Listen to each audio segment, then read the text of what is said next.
2 de junho, Mirtes saiu para passear com a cachorra da família onde trabalhava como empregada doméstica. O filho Miguel ficou aos cuidados da patroa, Sari Corte Real. Ela disse, Mirtes, pode ir, que eu tranquei a porta. Imagens das câmeras de segurança mostram que pelo menos por 4 vezes, Sari consegue convencer Miguel a sair dos elevadores. Na 5ª tentativa, Miguel entra no elevador de serviço e a patroa da mãe parece tocar no botão da cobertura. Na sequência, Miguel aperta vários botões e fica sozinho no elevador. De acordo com a investigação, o elevador desce do 5º para o 2º andar. Miguel não sai. Depois, o elevador sobe até o 9º andar. Miguel sai e abre uma porta, escala uma janela e usa a condensadora de ar-condicionado como escada para descer do outro lado. Depois sobe na grade. Uma das hastes se solta, ele se desequilibra e cai de uma altura de 35 metros. Entre o momento em que ele sai do elevador e a queda, se passaram 58 segundos. Sari Corte Real, que é casada com o prefeito de Tamandaré, recebeu o Fantástico e falou pela primeira vez sobre o caso. Ela preferiu dar entrevista sem máscara. A nossa equipe respeitou o distanciamento e usou máscaras. Ele abriu a porta sozinho para ir atrás da mãe. Vai atrás da mãe. E o que aconteceu quando você vai atrás dele e vê que ele está indo para o elevador? Ele corre para o elevador, chama o elevador, no instante ele chega. Aí quando abre a porta eu seguro, eu digo, Miguel, você não vai descer, volta para casa, espera a sua mãe. Você não apertou o botão da cobertura? Não, eu só botei a mão, fazendo na forma como se eu fosse acionar. Por que você fez isso? Para ver se eu conseguia, minha última alternativa para ver se eu convenci ele a sair, para ver se eu, dessa forma, ele achasse que se ele fosse ficar lá, ele fosse sair. Uma lei municipal proíbe que crianças até 10 anos andem sozinhas no elevador. Ele não estava acostumado com o elevador. Você não achou que ele podia correr risco ali sozinho? Não, isso não me passou pela cabeça. O que você achou que poderia acontecer se ele ficasse sozinho no elevador? Eu não achei que seria essa tragédia. Eu acreditaria que ele voltaria para o andar. Que ele voltaria para o 5º andar. Até porque ele sabia os números, sabia tudo. Eu imaginei que ele voltaria para o andar. Ele conhecia os números? Ele saberia qual andar apertar dentro do elevador? Miguel tinha um pouco de dificuldade com alguns números. Ele tinha facilidade com 0, com o número 1, número 2, 4, 7. E, assim, alguns números a gente tinha que dizer a ele como é que fazia. Como o número 9, eu dizia, filho, o número 9 você faz uma bolinha e puxa uma perninha para baixo. Ele não sabia andar de elevador? Não, ele não sabia andar de elevador. As pouquíssimas vezes que ele andou de elevador, sempre estava acompanhado tanto de mim quanto da minha mãe. Quando você viu o Miguel no chão, a mãe desesperada? O primeiro momento que eu imaginei foi socorrer, o que a gente podia fazer por ele. Eu dirigi, só Deus sabe como eu dirigi. Nunca cheguei tão rápido na minha vida no hospital. Eu fiquei com ela lá até por volta de 4h30, 15 para 5 da tarde, que foi quando eu tive que vir para casa para poder... minha amiga precisava voltar para casa para eu poder ficar com Sofia. Nesse momento, Sari ainda não havia contado a Mirtes o que havia acontecido no elevador.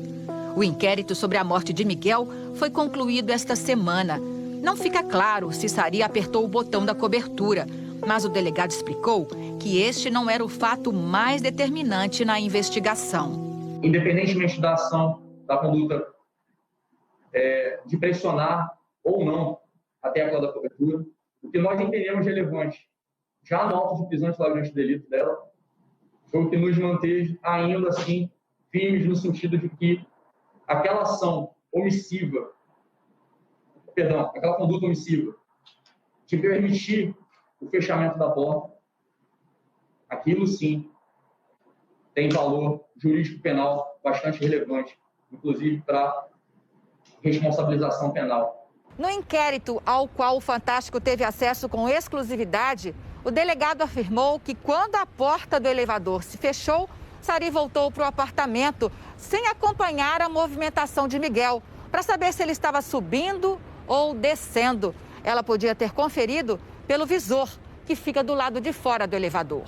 O delegado coloca no relatório que você não olhou no painel para saber o que aconteceu com o elevador, se ele subiu, se ele desceu. Você não se preocupou? com o que aconteceu? Na mesma hora eu liguei para a MITES, mas ao mesmo tempo eu estava tentando acalmar minha filha, que também estava desesperada com a situação. Eu me vi ali naquela situação com toda aquela movimentação. Minha filha, eu me senti ali naquela situação, sem tentar conseguir falar com MITES, minha filha. Foi tudo muito rápido. Foi tudo muito rápido. Mas muita gente se pergunta, e perguntou até para você, por que você não puxou e tirou o menino do elevador? Porque o maior contato que eu tive com o Miguel foi nesses 2 meses na pandemia. Todas as vezes que precisou ser chamada a atenção dele, todas as vezes eu solicitava ou a mãe ou a avó que fizesse isso. Eu nunca me dirigi diretamente a ele para repreender ele em nada. Sempre a mãe ou a avó. Eu não me senti segura para isso. Outro detalhe crucial do inquérito foi revelado pela manicure que atendia Sari. No depoimento, ela disse que Sari voltou para o apartamento e tentou continuar o tratamento das unhas enquanto ligava para Mirtes. Outros elementos de informação bastante importantes para o desfecho do caso, a exemplo do depoimento da manicure que lá trabalhava, de que a moradora retorna ao seu apartamento para retomada do serviço de manicure, do tratamento e embelezamento das suas unhas, quando rapidamente acontece a tragédia. Você tentou voltar a fazer a unha? Não deu tempo de sentar. Não deu tempo de eu sentar. Você voltaria para fazer a unha? Era esse o objetivo? Jamais. Naquela situação não tinha como. Não tinha cabimento um negócio desse. Não tem. Você sente algum tipo de culpa? Ou de arrependimento? Eu sinto que eu fiz tudo o que eu podia. E se eu pudesse voltar no tempo, eu voltava. Se eu soubesse que tudo isso ia acontecer, eu voltava no tempo e ainda tentava fazer mais do que eu fiz naquela hora. O que você faria de diferente? Esperava mais, não sei. Se eu pudesse voltar no tempo, esperava mais, não sei lhe dizer. Depois da tragédia, ainda veio à tona uma irregularidade envolvendo o marido de Sari. Mirtes e a mãe dela, Marta, trabalhavam como domésticas para a família do prefeito, mas eram pagas pela Prefeitura de Tamandaré. Esta semana, o Tribunal de Justiça de Pernambuco determinou o bloqueio parcial dos bens do prefeito Sérgio Hacker Corte Real. E o Ministério Público entrou com uma ação para que o prefeito responda por improbidade administrativa. A mãe e a avó de Miguel não receberam 1 centavo depois da morte do menino. Judicializamos pedindo as verbas rescisórias, o reconhecimento do período contratual dela, pagamento de FGTS, de décimo, tudo que corresponde à indenização à dispensa do funcionário. O Fantástico procurou o prefeito, que afirmou em nota que não foi comunicado oficialmente da ação judicial. Ele disse que vai recorrer da decisão de indisponibilidade de bens porque considera uma medida completamente desnecessária. Ao concluir o inquérito, depois de 30 dias de investigação, o delegado mudou o entendimento inicial sobre o crime cometido por Sari Corte Real. Os depoimentos e a perícia foram determinantes para essa mudança. Sari, que tinha sido autuada por homicídio culposo, quando não há intenção de matar, vai responder por abandono de incapaz, que resultou em morte. No momento em que essa criança de 5 anos entra num elevador sozinha, ela é abandonada à própria sorte. Poderia não ter ocorrido nenhum resultado mais grave, mas nesse caso ocorreu. E esse resultado mais grave, embora não fosse desejo da pessoa que abandonou, ela vai ser responsabilizada por esse resultado em razão do comportamento anterior, que foi de abandono. Nesse caso específico, se houvesse apenas o abandono, a pena seria uma. Se houvesse apenas uma lesão corporal, a pena seria outra. E como houve morte, nós temos aí uma pena bem alta, de 4 a 12 anos, que é bem maior do que a pena de homicídio culposo, que é de 1 a 3 anos.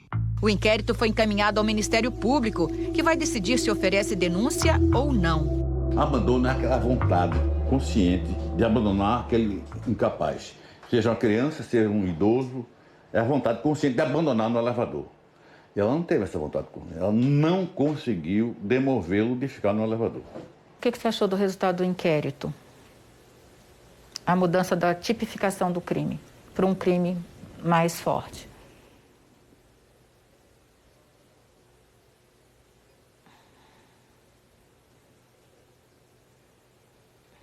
Você não esperava? Não. Não dessa maneira. Não dessa maneira. Você tem medo de parar na prisão, Sari? Não, até hoje eu tô aqui firme, porque muita gente depende de mim. E se lá na frente o resultado for esse, eu vou cumprir o que a lei pedir. Eu acho que está na mão da justiça. Não cabe a mim, não cabe à mãe de Miguel julgar, não cabe à sociedade, cabe à justiça. Eu vou aguardar o que a justiça decidir.